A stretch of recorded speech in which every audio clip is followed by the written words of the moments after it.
I've created over these years my own system or structure, I think is a better word for doing it. Right. I call it a system when I'm selling it. It's a structure when I'm using it. Right.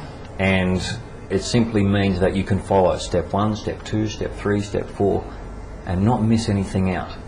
Now you may not have to apply every single step to your website, but you must ask the question, Right. do I need to apply it? Right. Okay, does that make sense? Yeah, absolutely. Yeah. And the reason why most websites fail miserably, particularly in the business world, is because their webmasters are great designers, good graphics artists, fantastic script writers, and the bells Moving images and the whistles things, and yes. you click on it, wow, look at It takes this. 2 minutes to load up and I it gotta- means nothing to me. Yeah. Hello, is there anything in there? Great designers, but they don't teach marketing for website designers. Well, it brings me to the next point, in fact, and it's probably one of the answers you'll give, and that is, what are some of the common pitfalls and mistakes that people make when they're wanting to set up an internet-based business? Okay, pitfall number 1, if they're paying someone else, they don't learn themselves what they need to know before you pay someone else. Okay, one of the political campaigns from a few years ago, keep them honest.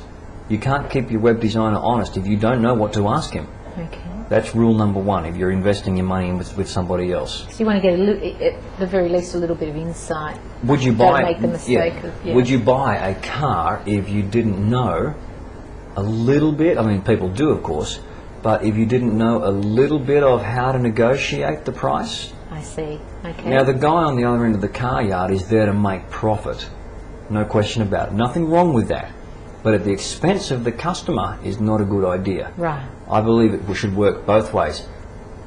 Customer gives a little away, I'll pay a little bit more than I was expecting, but they will keep a little bit less. So they lose some profit, win some profit, they still make profit, the customer keeps a bit of profit, and that come together, and that's called making a deal, as they call it in that industry.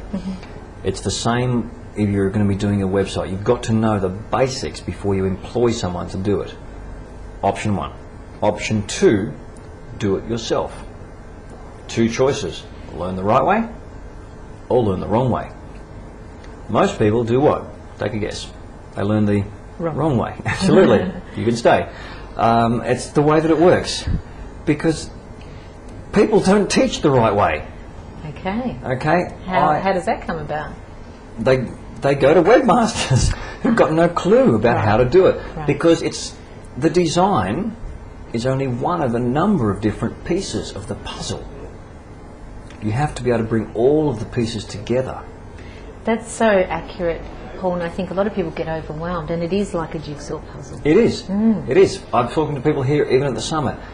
The information that they're hearing, people are going to go home bald because the information is going straight over their head.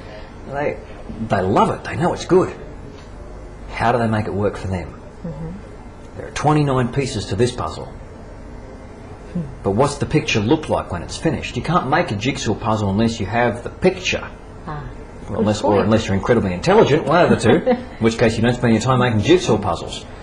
But if you've got the picture, you can put the pieces of the puzzle there. How do you get the picture? You've got to know what it looks like, what it works like, what it feels, smells like at the end.